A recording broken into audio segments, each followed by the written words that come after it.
사랑하는 성도 여러분, 오늘 하루도 주님의 은혜 안에서 평안하셨습니까? 잠시 세상의 소음에서 벗어나 영원한 진리의 말씀에 귀 기울이는 이 귀한 시간에 여러분과 함께하게 되어 참으로 기쁩니다. 오늘 우리가 함께 묵상할 말씀은 가정의 기초를 세우고 그 안에서 하나님의 영광을 드러내는 삶의 원리에 관한 것입니다. 이 말씀이 여러분의 가정과 이웃에게 축복의 통로가 되기를 소망하신다면 이 채널을 구독하고 좋아요를 눌러주십시오. 하나님의 진리가 더 널리 퍼져나가는 귀한 사역에 동참하는 길이 될 것입니다. 주님의 이름으로 여러분 모두를 축복합니다. 자, 성경을 가지고 계시다면 에베소서 5장과 6장을 펴주시기 바랍니다. 오늘은 가정 안에서의 남성의 리더십, 곧 한 남자가 자신의 가정을 어떻게 이끌어야 하는가에 대한 중대한 주제를 다루고자 합니다.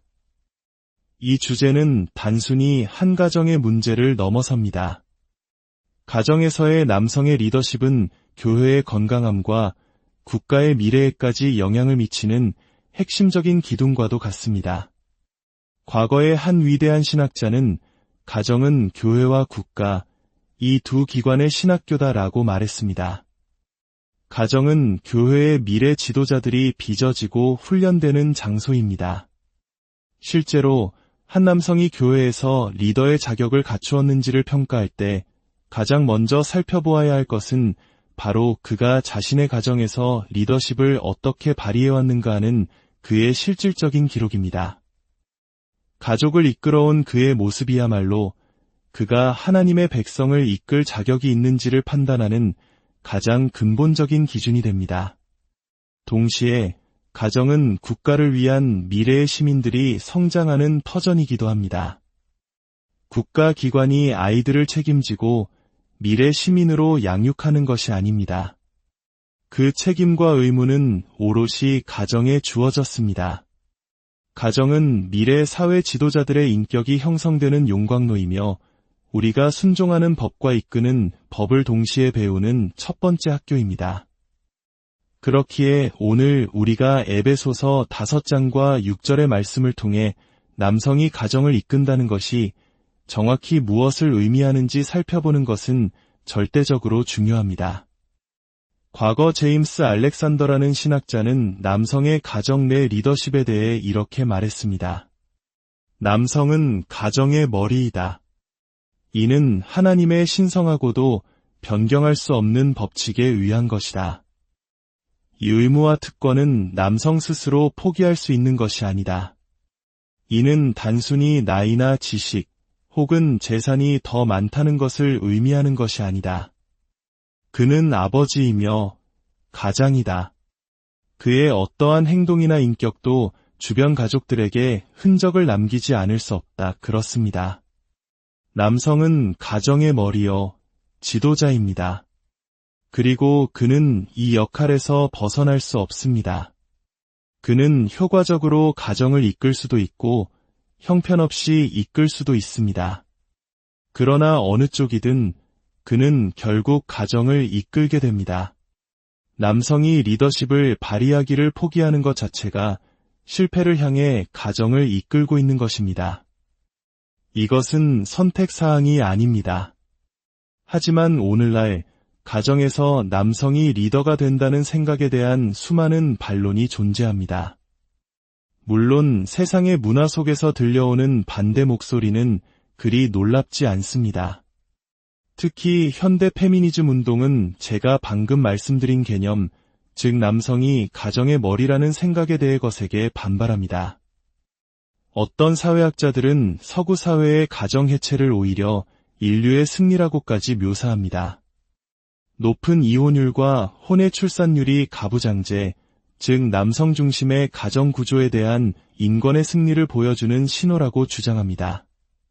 그들의 논리에 따르면 가정 내 남성의 리더십은 억압이며 이혼과 가정의 해체는 그 억압으로부터의 해방이라는 것입니다. 한 인간이, 그것도 사회에 영향력 있는 위치에 있는 사람이 어떻게 이런 주장을 할 수 있는지 상상하기조차 어렵습니다. 더 급진적인 목소리도 있습니다. 어떤 페미니스트는 이렇게 말합니다. 핵가족은 파괴되어야만 한다. 가족의 해체는 혁명적인 과정이다.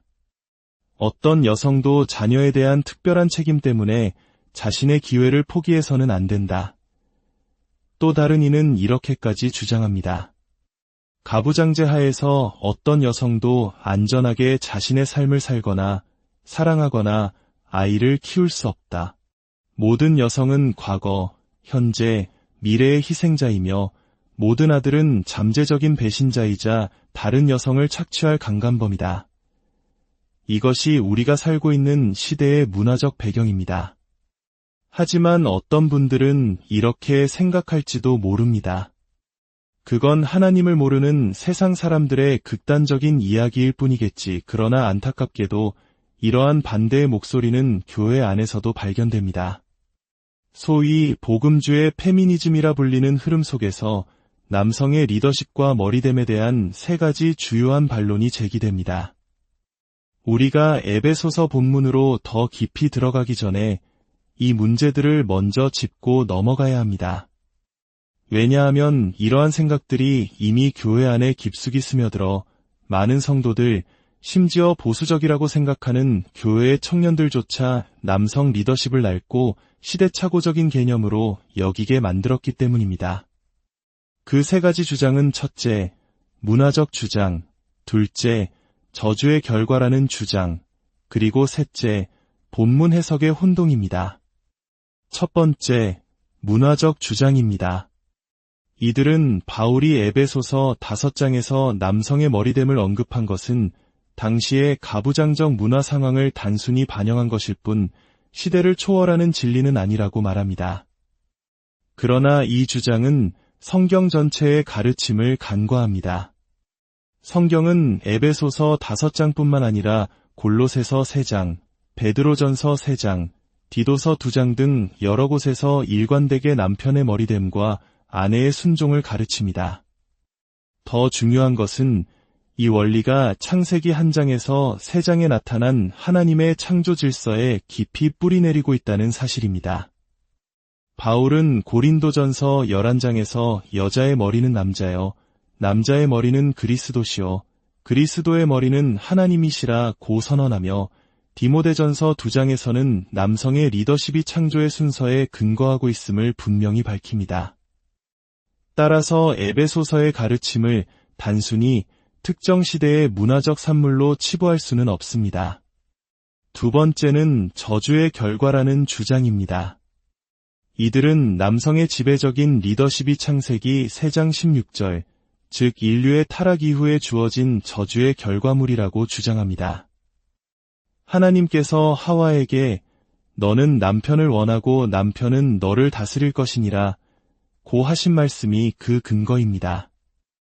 이 저주로 인해 남성 지배가 시작되었다는 것입니다.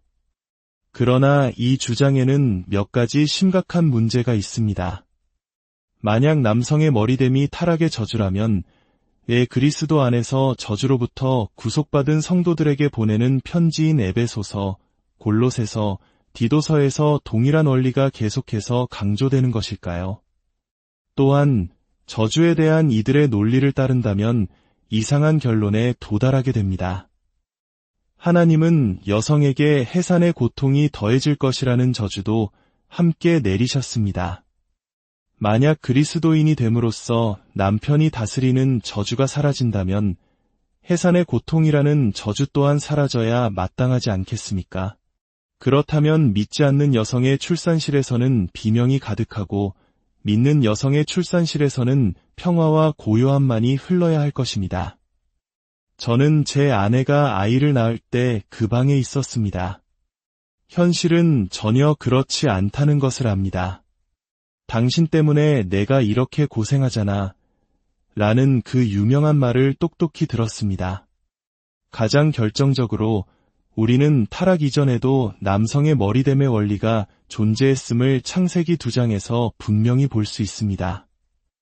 여자는 남자 이후에 창조되었고 남자를 위해 돕는 배필로 창조되었으며 남자의 몸에서 나왔고 남자에 의해 이름이 붙여졌습니다. 이 모든 것이 창조 질서 안에 내재된 남성의 머리됨을 보여줍니다. 심지어 타락 이후 하나님께서 아담을 책망하실 때에도 내가 내 아내의 말을 듣고 라고 하시며 그가 자신의 리더십을 제대로 행사하지 않았음을 지적하셨습니다. 로마서 5장에서 바울은 한 사람 아담의 죄로 인해 사망이 왔다고 말하지 아담과 하와 한 커플의 죄라고 말하지 않습니다. 이 또한 남성의 대표성과 머리됨을 명확히 보여주는 증거입니다. 그렇다면 창세기 3장 16절의 저주는 무엇을 의미할까요? 너는 남편을 원하고 라는 구절은 창세기 4장 7절에서 하나님이 가인에게 하신 말씀과 동일한 구조를 가집니다. 죄가 문에 엎드려 있느니라. 죄가 너를 원하나 너는 죄를 다스릴지니라. 여기서 죄가 가인을 사랑스럽게 갈망한다는 뜻이 아니듯 3장에서 아내가 남편을 원하는 것 역시 남편의 권위에 도전하고 그것을 빼앗으려는 욕망을 의미합니다. 즉, 저주는 남성의 머리됨 자체가 아니라 그 머리됨에 대한 여성의 본성적인 반발과 그로 인한 갈등입니다. 그러나 그 갈등 속에서도 창조의 질서는 뒤집히지 않을 것이며 남편은 너를 다스릴 것이라고 하나님은 선언하십니다. 세 번째 반론은 본문 해석의 혼동입니다. 이들은 우리가 에베소서 5장 21절 그리스도를 경외함으로 피차 복종하라는 말씀을 간과했기 때문에 본문을 완전히 오해했다고 주장합니다. 이 구절을 근거로 남편과 아내의 관계는 머리됨과 순종의 관계가 아니라 상호 순종의 관계라고 말합니다. 그러나 이 주장 역시 몇 가지 이유로 성립되지 않습니다. 첫째, 여기서 사용된 복종하다라는 헬라어 동사 휘포타소는 원래 군사 용어입니다. 이는 하급자가 상급자의 계급과 직책 때문에 자발적으로 복종하는 것을 의미합니다.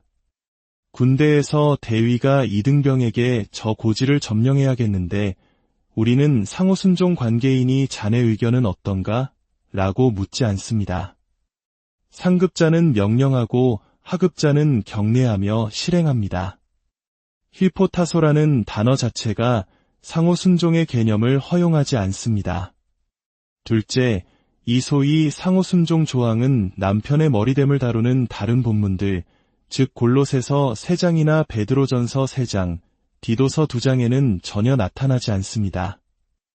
여러 본문들이 일관되게 가르치는 바를 따르지 않고 유독 한 구절의 특정 해석에 의존하여 성경 전체의 가르침을 바꾸려는 것은 올바른 성경 해석 방법이 아닙니다.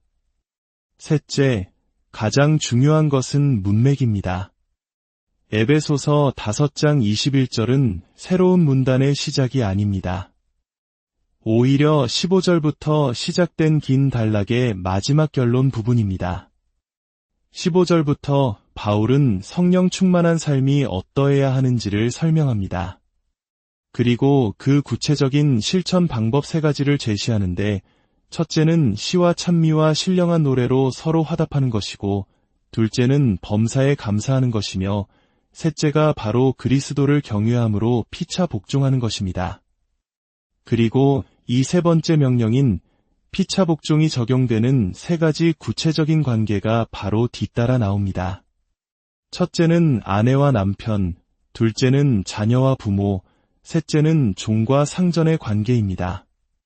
중요한 것은 이 세 관계 모두에서 복종은 상호적인 것이 아니라 한 방향으로 이루어진다는 점입니다.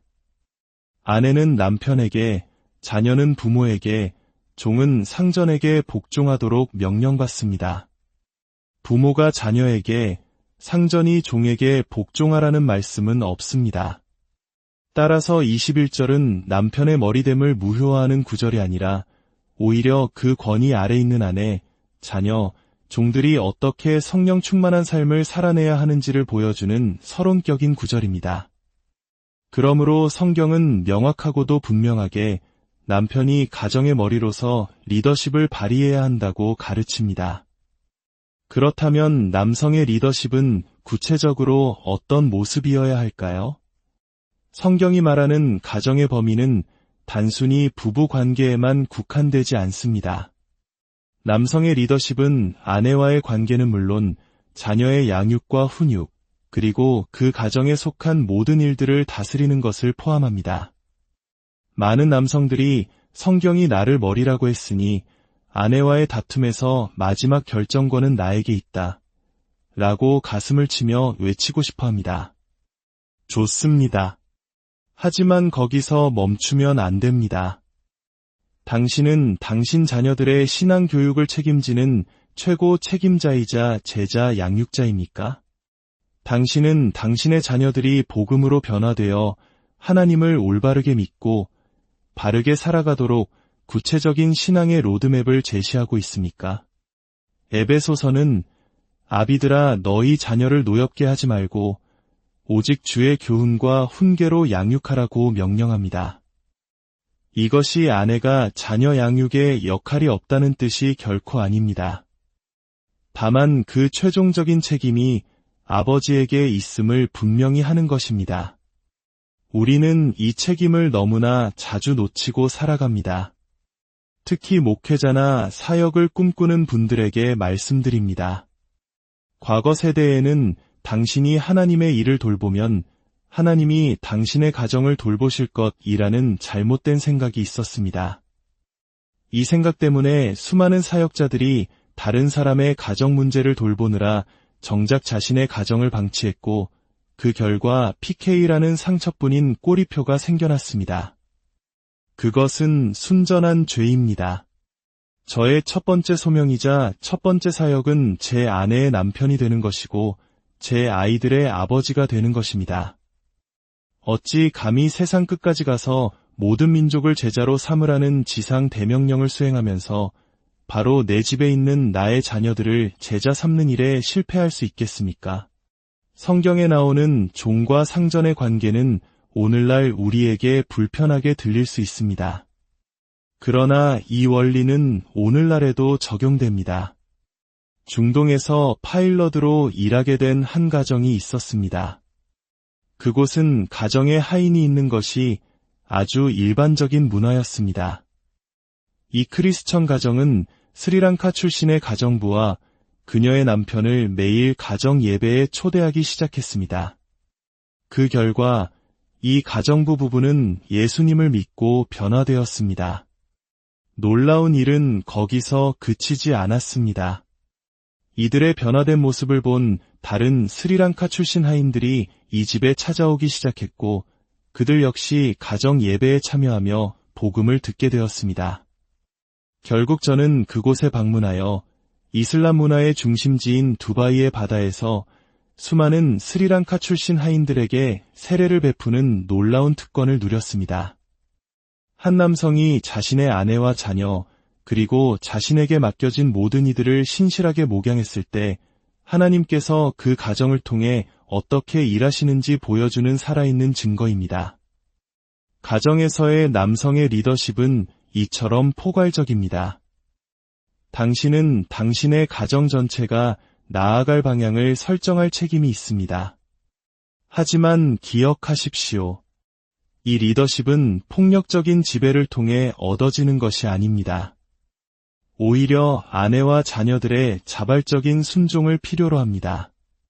성경은 남편들아 아내를 복종시켜라 라고 말하지 않고 아내들이여 자기 남편에게 복종하기를 주께 하듯 하라고 말합니다.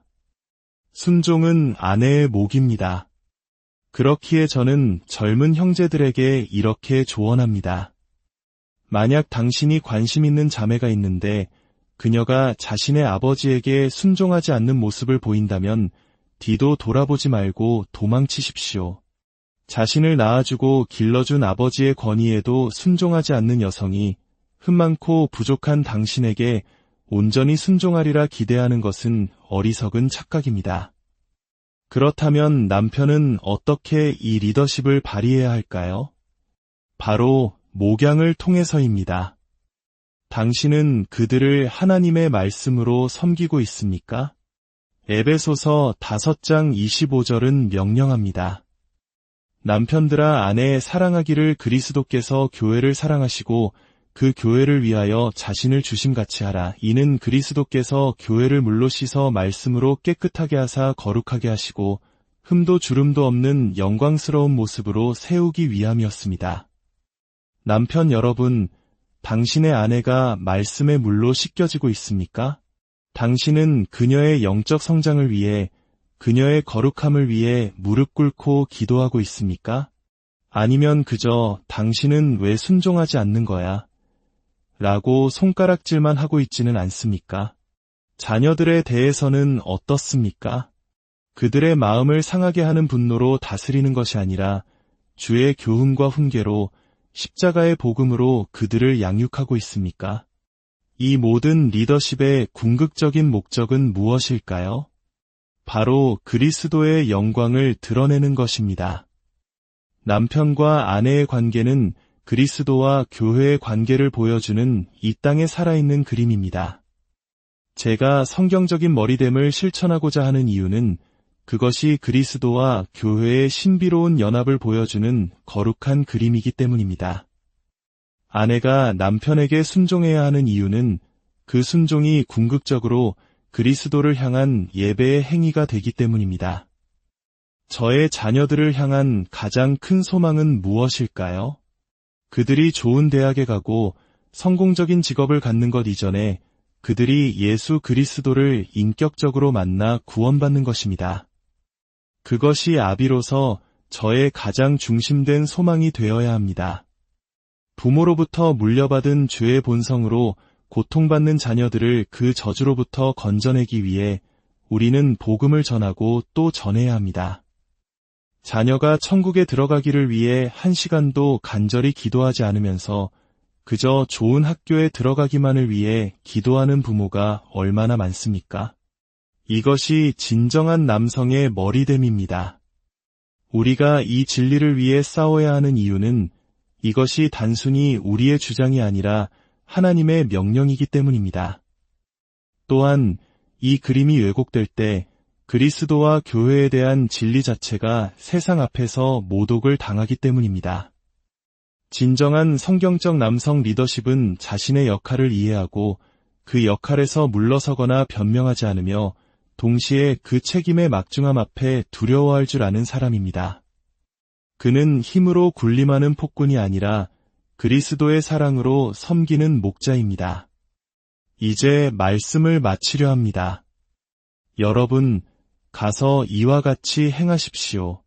하나님 아버지, 우리를 어둠 속에 내버려 두지 않으시고 우리 삶의 가장 중요한 문제들에 대해 명확한 진리의 말씀으로 빛을 비추어 주시니 감사합니다. 오늘 들은 말씀이 우리의 생각에만 머무는 것이 아니라 우리의 삶과 가정 속에서 살아 움직이는 능력이 되게 하여 주옵소서.